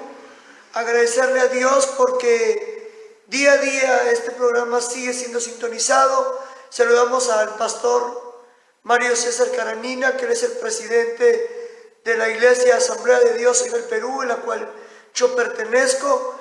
Y también saludamos a la familia del pastor, de la cual yo congrego acá en Barranca, pastor Misael Fonseca Luceiro, y su amada esposa, la misionera Alicia Raquel, y sus amadas hijas, a todos los congregantes, a mi hermana Sarita Oliva, a mi hermana Margot, a nuestros hermanos de los diferentes lugares que nos están viendo, a mi hermano Mario Cortés Manrique, que luego después, él va a subir el video en instrucción teológica, como siempre. Él lo edita, lo arregla y lo sube ahí a instrucción teológica para quien quiera descargarlo allí. Amén, Dios lo bendiga. En el grupo de WhatsApp. También a todos los hermanos que están aquí, Carlos Samuel León Portilla, que creo que es nuevo, recién también se está uniendo, y a todos los que están aquí acompañándonos ya casi en la parte final de este programa. Ya el pastor está terminando casi, está en la segunda sección ya de esta enseñanza. Tema número 20, imagínate. Tema número 20, y solamente quedan 4 temas, 4 viernes más, en la cual se culmina este programa Dejar Paso. Pero vienen muchos más programas de bendición, también con el pastor Salomón, porque verdaderamente estamos viviendo tiempos en la cual se necesita las enseñanzas bíblicas. Pastor Salomón, sin más preámbulo. Bueno, pues vamos ya al texto que nos ocupa, y ahora sí, vamos a analizarlo. Ya tenemos el contexto anterior, superior, posterior, y ahora vámonos a estudiar ya deleitarnos del texto cuando dice, por cuanto has guardado la palabra de mi paciencia. Yo dije que no voy a hablar de todo lo que refiere a la carta a la iglesia de Filadelfia, pero sí es importante que toquemos algunos puntos al respecto, ¿verdad? Bueno, se puede primeramente, vamos a dividir esto en 4 partes, el versículo, cuando dice de un tiempo previo que se está hablando aquí de un tiempo previo a la hora de la prueba, un tiempo previo a la hora de la prueba, que dice allí la palabra de mi paciencia, y yo añado en el tiempo de gracia. Por cuanto has guardado la palabra de mi paciencia. ¿Qué es eso? Eso es un tiempo previo antes de que llegue la hora de la prueba. Hay un tiempo previo y ese tiempo previo se llama la palabra de mi paciencia. Se puede observar la reciprocidad amorosa de Dios al tratar a su esposa fiel. Y le dice, pues guardaste mi palabra de mi paciencia, de mi gracia, yo también te guardaré a ti. Es una reciprocidad, es como si dijere, así como has hecho conmigo, así voy a hacer contigo. Cómo debe entenderse la palabra de la paciencia. Bueno, ahí hay varias perspectivas. Un teólogo que se apellida Bruce dice, el mandato de guardar pacientemente por su causa, que quiere decir, has guardado mi consigna de aguantar con paciencia. Otro teólogo que es Henrik Schenck, muy conocido dentro de los amilenialistas, dice que se refiere al evangelio de la cruz, donde se muestra la paciencia de Cristo. Yo también concuerdo en esa parte, en cierta forma. Él dice, sería así su explicación, has mantenido mi evangelio ganado en la cruz. Es una forma, has mantenido mi evangelio ganado en la cruz. Y yo concuerdo con lo que este amilenialista dice. Otra forma es la de Bartina. Bartina dice, la totalidad del evangelio de Cristo es observado y perseverante pacientemente a pesar de las pruebas. La frase diría así, te has mantenido firme en el evangelio sin importar las dificultades. También es buena concepción, ¿no? De estos. Creo que los tres suman a todo el entendimiento. Pero si se toma en cuenta la oposición que estaban teniendo, la iglesia de Filadelfia venía del judaísmo sectario y radical, es una referencia a su perseverancia en el evangelio de gracia, porque recuerden que el evangelio, por ejemplo, el libro de Hebreos se escribe precisamente porque habían allá judíos que estaban presionando y algunos abandonaron, apostataron de la gracia y regresaron a la ley, y estos se mantuvieron a pesar de que ellos le decían, ¿sabes qué? Ustedes no tienen parte, si no eres judío, no eres salvo. Ellos cerraron las puertas. Eso es interesante. En otras ocasiones ya hemos hablado de este tiempo mencionado por Pablo, en el que él habla de la palabra de la paciencia. Así que este tiempo de gracia, el evangelio de gracia en el que ellos se mantuvieron a pesar de las presiones del judaísmo, habla precisamente de la paciencia de Cristo. Fíjate, del amor de la verdad para ser salvos. Hay una parte que lo vimos en 2 Tesalonicenses capítulo 2, cuando estudiamos ese texto. Otros textos le llaman la gracia de nuestro Señor Jesucristo a este tiempo. En especial consideración es 2 de Pedro 3:14, donde el apóstol habla de la paciencia de nuestro Señor para salvación. El Señor es paciente, dice, para con nosotros, y la paciencia de nuestro Señor es para salvación en 2 de Pedro 3:15. Allí lo dice, la paciencia, mansedumbre e indulgencia de Dios. Desde el Antiguo Testamento se dice que Él es tardo para la ira. Su sentido es más escatológico, señalando precisamente al juicio final de Dios y su capacidad de esperar basado en su naturaleza. Él espera. La paciencia, mansedumbre e indulgencia de Dios sería... nadie sería salvo si no fuera por esa paciencia, por esa longanimidad que tiene en especial en este tiempo de gracia. estamos refiriéndonos que esa paciencia se ha extendido a todo el periodo de la gracia de Dios. Eso es, que ahora es el tiempo de guardar la palabra de la paciencia antes que llegue la hora de la prueba. Este es el tiempo de guardar. ¿Por qué Él es paciente? Porque es eterno y nos soporta y nos espera. En el cronos humanos, para algunos dirá, Él ya se tardó.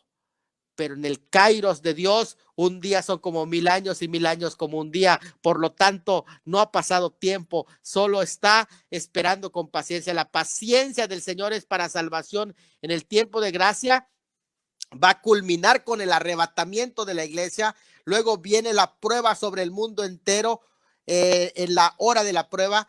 Y Dios está mostrando ahora paciencia para el mundo, a pesar de que hoy en este tiempo de gracia rechazan su palabra en la cara. Esto es algo interesante. Si hoy tú guardas la palabra de la paciencia en este tiempo de gracia, Él te va a guardar del periodo de la gran tribulación que sucederá en el día del Señor.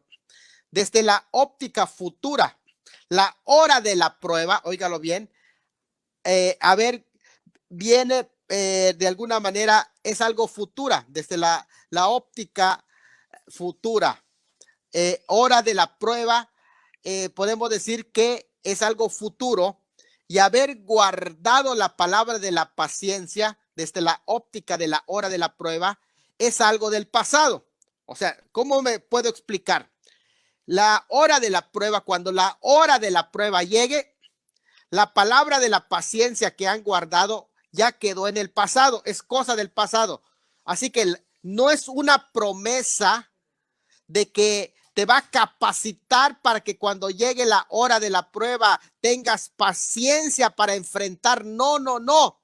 Te está diciendo, si tú en el pasado guardaste la palabra de la paciencia, entonces hay una promesa para ti. ¿Cuál es la promesa para ti? Si en el pasado guardaste la palabra de la paciencia, en el tiempo de gracia, guardaste la palabra de paciencia, la promesa es, tú no vas a pasar en la hora de la prueba. No vas a llegar.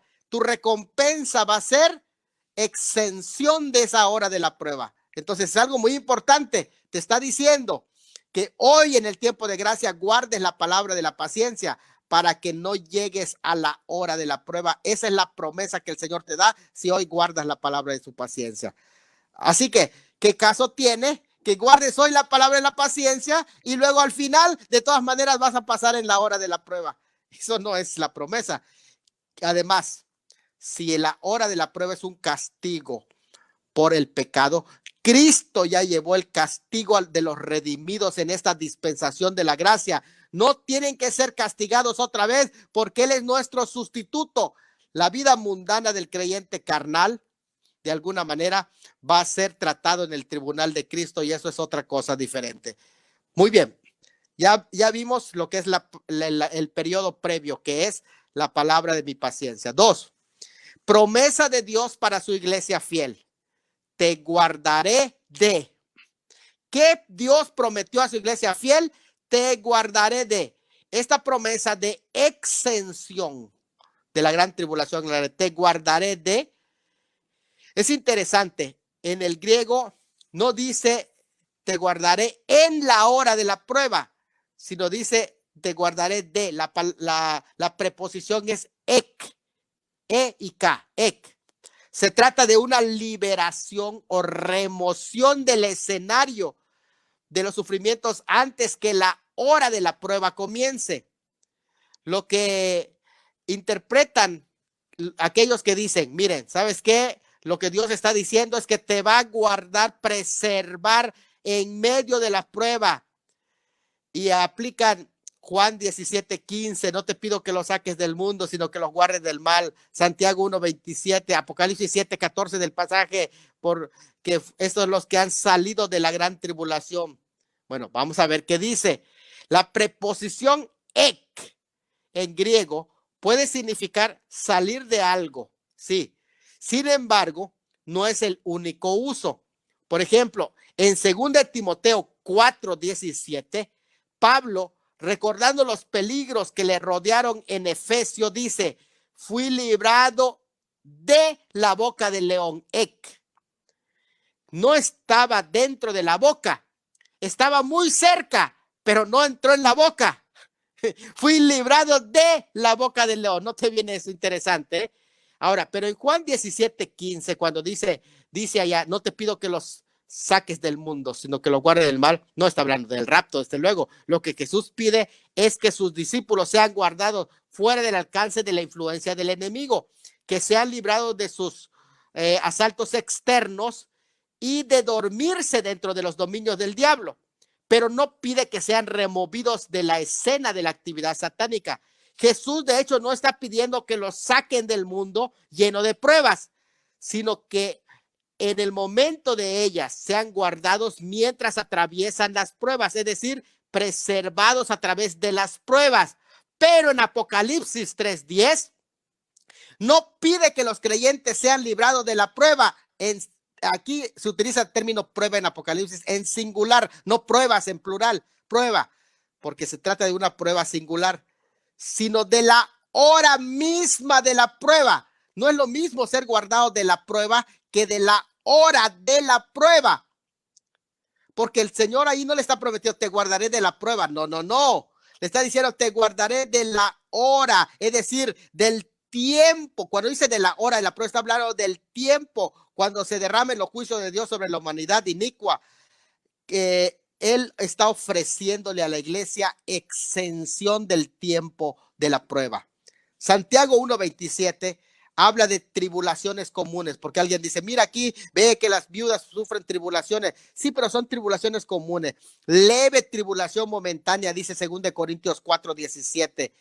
Tribulaciones presentes, Romanos 8:18, Juan 15:18 al 21 y Juan 16:33 habla de tribulación presente. Hermanos, si él estuviera hablando de que nos va a librar de tribulaciones presentes, fuera una contradicción, porque todo el tiempo de la gracia tenemos que pasar por tribulaciones. Él no está prometiendo que nos va a librar de tribulaciones, no, sino de la hora de la prueba.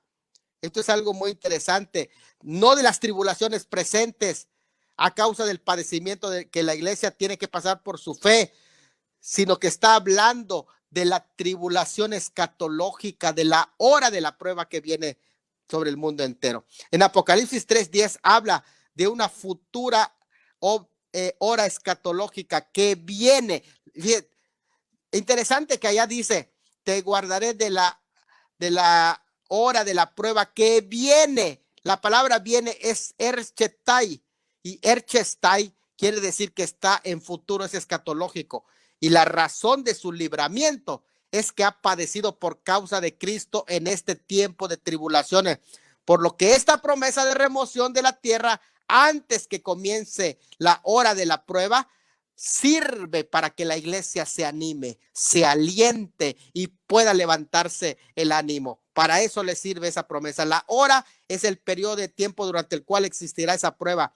Si la liberación fuera de la prueba y no del tiempo, esa liberación sería parcial. ¿Por qué? Porque te va a librar de la prueba, pero no del tiempo. No puede ser. Aquí está hablando de exención total de la hora de la prueba. Se refiere al periodo mismo. Ahora, Apocalipsis 7:14, que es el texto que mencionaba el hermano, no quise ampliarlo más porque vamos a tocarlo ahora. Apocalipsis 7:14 usa la preposición ek para referirse a los que han salido de la gran tribulación. Pero aquí debe notarse que el verbo erchomai, que se utiliza salido, usado con una preposición, es un verbo de acción que requiere de ek de por sí en su narración. Estos son los que han salido de la gran tribulación. Pero en 3:10, el verbo guardare, te guardaré, tereizo, no requiere, no exige la preposición ek. Puede usar apo, que significa alejado de algo. A menos que el escritor tenga la intención deliberada de decir que va a ser mantenido fuera, entonces usaría ek. porque también puede usar la preposición griega en. Yo te libraré en. Y aún la preposición dia, por medio de, que es lo que significa dia, te guardaré por medio de o a través de la prueba, que sería más clara si la intención del escritor fuera decir, te voy a librar a través de, utilizaría la preposición dia. Por último, y no menos importante en este pasaje, está que debemos de señalar que estos del capítulo 7 de Apocalipsis salieron de la gran tribulación, no que fueron librados de la hora de la prueba o que fueron exentos de ese periodo. Son dos cosas distintas. Una cosa es salir de la gran tribulación y otra cosa es ser librados de la hora de la prueba. Y esto es algo totalmente distintos, porque es como una cosa es que vas a hacer un partido y te dice, ¿sabe qué? Tú no vas a jugar el partido. Y otra cosa es que te digan, te voy a sacar del partido. Son dos cosas diferentes. Te van a sacar del partido es porque estabas jugando, pero no vas a jugar el partido es porque no vas a entrar para nada. Entonces es una cosa totalmente diferente. La iglesia fiel, guardada de pérdida, guardada de daño, en custodia, la palabra tereo es lo que significa, ha guardado la palabra de mi paciencia.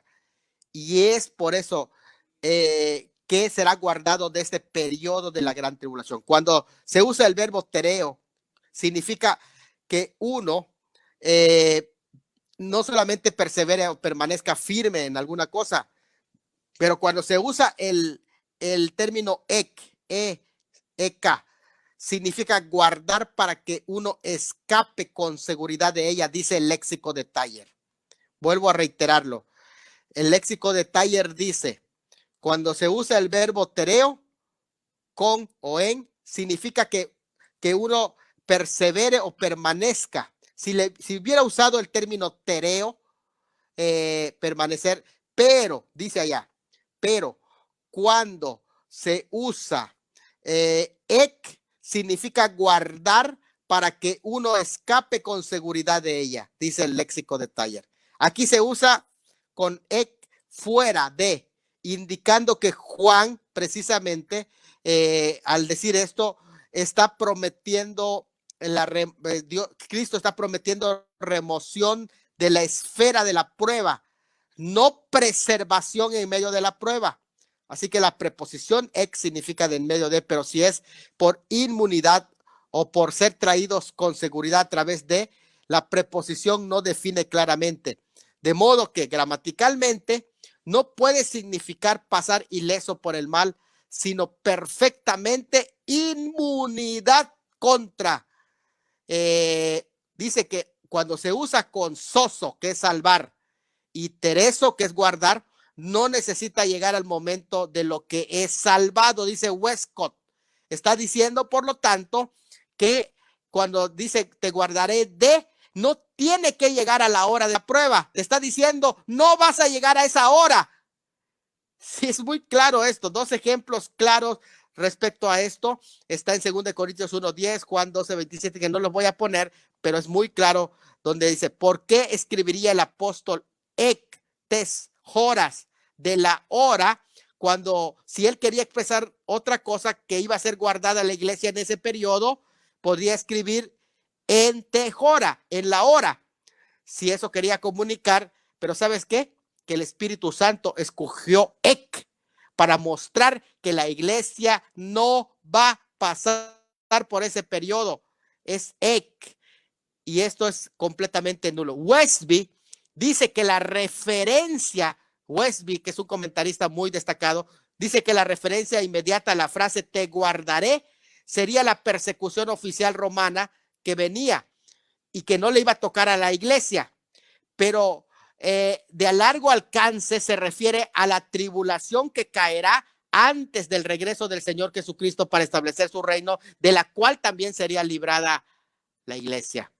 Durante la persecución destacada por el emperador Trajano, todas las iglesias sufrieron, excepto la iglesia de Filadelfia.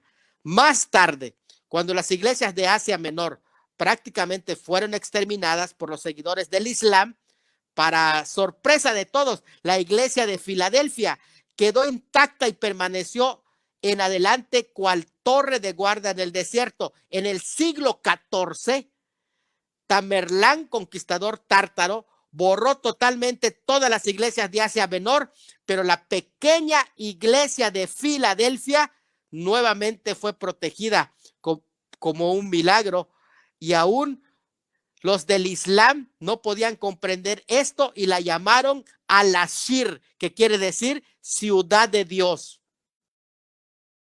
Yo no tengo ahorita datos de la iglesia de Filadelfia en este momento, en el día de hoy, pero hasta el siglo XIV podemos entender esto, que ahí está presente y está diciendo: te libraré de.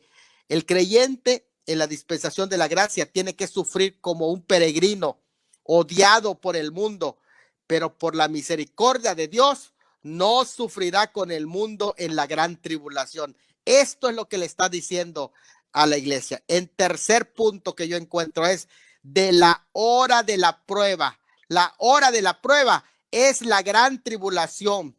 Dios está prometiendo guardar no de las pruebas, sino de la hora misma, del momento cuando vendrá el morador de la tierra y será atormentado. Lo que te está diciendo es, porque algunos dicen que aquí es que el cristiano tiene que pasar pruebas. Sí, pero aquí no le está diciendo que le van a guardar de las pruebas.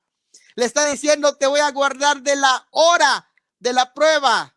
Es importante esto recalcarlo, y esa hora de la prueba es presentado en muchos términos en la Biblia. Es presentado como el tiempo de angustia para Jacob, como destrucción, como indignación, como castigo, como ira, como venganza de Dios. Es un tiempo de gran tribulación que prácticamente envuelve persecución para los santos de ese periodo, principalmente judíos y conversos de la gran tribulación, pero también derramamiento de juicios divinos sobre la civilización rebelde y apóstata.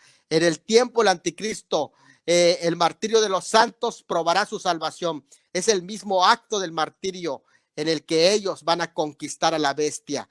Esta hora de sufrimientos va a ser precisamente que la iglesia no esté. ¿Por qué? Porque ella no necesita conquistar nada. Ya Cristo pagó por ella en la cruz. El razonamiento es este: como nuestro bendito Señor sufrió por nosotros la ira de Dios y su juicio en el Calvario, y siendo este periodo un periodo de juicio, los que estamos ya en Cristo ya no estamos bajo juicio ni para ira, sino para alcanzar liberación de ese periodo.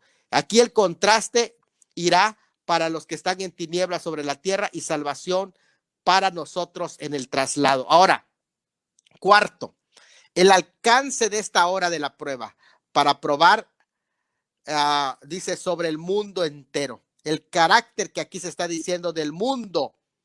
Aquí es importante que yo diga esto: del mundo. Está diciendo sobre toda la tierra habitada, sí, pero la palabra que es oikomene, no solamente tierra habitada, sino mundo de los hombres, o casa, habitación de los hombres, que ocurre 15 veces en el Nuevo Testamento, y siempre tiene sentido de universalidad. La palabra oikomene se deriva la palabra ecumenismo. De ahí la palabra ecumenismo. ¿Por qué es importante eso? Porque está diciendo todos aquellos que vivieren en un mundo ecuménico, y eso es lo que va a suceder, la unión de todo el mundo en contra de Dios, que se va a dar en este periodo y que va a ser prácticamente desarrollado en este tiempo. No hay nada que en este periodo indique tratos de Dios con su iglesia. De hecho, la iglesia no es mencionada, sino que es un tiempo de juicio para el mundo entero. ¿Qué significa la frase mundo entero? Está diciendo que la gran tribulación va a ser mundial. Por lo tanto, el preterismo que dijo que se cumplió en el año 70, la gran tribulación, ya está dado. Esto lo descarta, porque está diciendo que eso va a ser sobre el mundo entero, no sobre una parte del mundo. Pero ese es otro tema. Y en quinto lugar, el propósito de esa hora de la prueba, para ir terminando, que es probar a los que moran en la tierra. Eso excluye completamente a la iglesia. Porque si uno de los propósitos está relacionado con Israel, que es disciplinario, y otros los propósitos relacionados con el carácter de los hombres de los últimos días, retributivo, castigo, la iglesia no entra ni en una ni en otro. ¿Por qué? Porque aquí la palabra incluso que dice para probar, la palabra probar que se utiliza es peirasai, que es primer auristo de infinitivo, de propósito, peraizo. No es solo afligir, sino tentar como obran los demonios en el capítulo 9 de Apocalipsis, versículo 1 al 21. De esa manera, o sea, que es una tentación, aflicción de los demonios sobre el mundo. Eso es impresionante lo que está diciendo. Dios derramará su ira sobre los seguidores de la bestia, y eso es lo que está diciendo, para probar a los que moran sobre la tierra, a los que moran en la tierra mencionada allí. La palabra moran de la tierra es mencionada 8 veces más en Apocalipsis, 9 con esta, y es una descripción no geográfica, sino moral. A contrario, la iglesia no se le presenta como morador de la tierra, sino como moradora del cielo. Los que moran en la tierra son aquellos que están concentrados en una vida terrenal baja, viviendo en pecados. Y así que esto es algo muy importante. La iglesia no puede estar allá, excepto la iglesia apóstata o la impostora que se ha convertido en morador de la tierra. Pero nosotros no somos moradores de la tierra. Así que podemos decir que estamos como moradores del cielo, como dice Apocalipsis 13:6. Y abrió su boca con blasfemias el anticristo contra Dios para blasfemar su nombre de su tabernáculo y de los que moran en el cielo. La iglesia no es moradora de la tierra, por lo tanto nosotros no tenemos nada que hacer en esa hora de la prueba. Y con eso termino. Muchas gracias. Vamos a dejar lugar a preguntas y luego ya venimos a concluir ya. Bueno, agradecemos a Dios por este programa del día de hoy, Pastor Salomón. Solamente hay acotaciones. Bien. Creo que no hay más preguntas. Mis hermanos de Chile dice que por qué, a ver, voy a leerlo. Aquí está. Dicen que por qué nos llaman dignos de escapar cuando tantos misioneros y hermanitos en Cristo están muriendo perseguidos y asesinados en Medio Oriente. Que si somos nosotros mejores que Así ellos, es. y entonces ellos no son dignos de escapar, o que si nosotros somos mejores que nuestro maestro que sufrió terriblemente en la cruz, que tenemos que pasar por la gran tribulación, que no podemos ser arrebatados sin ser probados. Qué tristeza, están muy errados. Muy bien. Muy bien, muy bien. Aquí quiero acotar bien algo, especificar. Recuerden que no somos librados de las pruebas, ¿eh? No somos librados de las pruebas. Por favor, hay que ubicarnos bien. No somos librados de las pruebas. Nosotros hemos pasado por pruebas y seguiremos pasando por pruebas. Y de hecho, la recompensa para la iglesia de ser librado de la hora de la prueba, que es la ira del Cordero, es la ira del Cordero, el periodo de la ira del Cordero, la 70ª semana, es precisamente porque ha sufrido por Cristo y ha tenido rechazo. Le han cerrado las puertas en el judaísmo, incluso a esa iglesia de Filadelfia. Si usted lo ve en ese contexto, usted se va a dar cuenta que le han cerrado las puertas y él dice: yo tengo una puerta abierta para ti, no te preocupes, por eso es que te lo cerraron. Y en base a su fidelidad en medio de las pruebas, aquí dejo importante esta aclaración. No estoy en ningún momento diciendo que no debemos de ser probados. Lo que estoy diciendo, incluso el texto no nos dice que vamos a ser librados de las pruebas. Nos dice que vamos a ser librados de la hora de la prueba, no de las pruebas. Esto es algo aclaratorio que es muy importante decirlo y que tenemos que pasar por este proceso, y precisamente por esas pruebas que el mundo está haciendo en contra de la iglesia del Señor, es que el mundo va a sufrir la ira del Señor, precisamente porque es la venganza, el día de la venganza de nuestro Dios, en el cual la iglesia fiel y verdadera no va a pasar por ese periodo. No las pruebas, sino la hora de la gran tribulación. Eso es importante aclarar, lo que es la ira del Cordero. Adelante, Jesús. hay una gran diferencia, ¿no? La iglesia, mientras que esté aquí en la tierra, pasará tribulaciones, problemas, Presentes. dificultades, presentes, pero no pasará la gran tribulación. Eso hay que dejar claro. Nosotros nos vamos en el primer viaje. Nosotros no quedamos en la tribulación, ya que la tribulación o la angustia de Jacob, como lo dijo Jeremías, el tiempo de ese tiempo será para preparar a Israel para la venida de su Mesías. Amén. ¿Dónde? La Biblia lo dice. ¿De dónde fue tomado el Señor? ¿De dónde ascendió el Señor? Hechos capítulo 1 dice que Él ascendió del monte del Olivar, y cuando Él venga con toda su gloria en la Epifanía, en aquel momento será en el mismo lugar que Él fue, en donde Él ascendió, y Él y sus pies pisará en el monte del Olivar, y allí se cumplirá, Pastor Salomón, Apocalipsis 1:7, y todo ojo lo verá, porque la primera vez, ¿no?, al inicio, que es el zarpazo, solamente los creyentes podrán escuchar, ¿no?, aquel momento de la trompeta.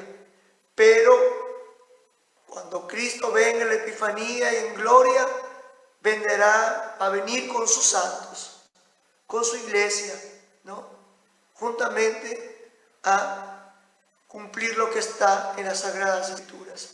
Qué hermoso, Pastor Salomón, hablar de este tema. A veces, de repente, a algunos le da miedo, otros alegría, pero para nosotros como creyentes debe alegrarnos, afirmar nuestra fe día a día. Aquel momento glorioso, que cuando suene la trompeta, no estar preparándonos, sino estar preparados para aquel gran día. Que cuando suene la trompeta, podamos partir aquel momento con el Señor. Sea que estemos muertos, escucharemos la trompeta. Sea que estemos vivos, seremos arrebatados, como dice la palabra del Señor. Salomón, su consejo en esta noche. Amén. Para nuestros Pues hermanos. yo quiero ir terminando ya mi última intervención y orar por ustedes, que el siguiente versículo de ese capítulo 3 nos dice: he aquí yo vengo pronto. Inmediatamente después de esa promesa dice: he aquí yo vengo pronto, que como bien decías, Géser, para las otras iglesias, para Éfeso, para Sardis, pues eran palabras que pues de alguna manera iban a ser estremecedoras. ¿Por qué? Porque a Éfeso se le iba a quitar la lámpara, a Pérgamo sería pues enemigo de la iglesia, la venida de Cristo, para Sardis sería su venida como un ladrón en la noche. ¿Por qué? Porque ella estaba descuidada completamente. A contrario, para la iglesia de Filadelfia, que eso significaría: se terminó mi sufrimiento sobre la tierra. Ese es el mensaje para la iglesia de Filadelfia, y es todas las pruebas que ella había pasado. He aquí yo vengo pronto, era un mensaje de esperanza para esa iglesia. Esto es algo muy hermoso. ¿Por qué? Porque precisamente aquí entran tres cosas de esta iglesia fiel, tres cosas, 3P. Había guardado la palabra, se había centrado en la persona de Cristo, y tenía la paciencia y ahora también la parusia, que es la venida de Cristo. Y esto tenemos que abrazarlo. Retén lo que tienes para que ninguno tome tu corona. Qué importante que ahí decía tu corona. ¿Por qué? Porque el día cuando seamos llevados, ese día vamos a ser coronados. Que nadie tome tu corona. Esa es una amonestación para nosotros, para el día de la recompensa, y se va a dar en el arrebatamiento, el juicio de los creyentes.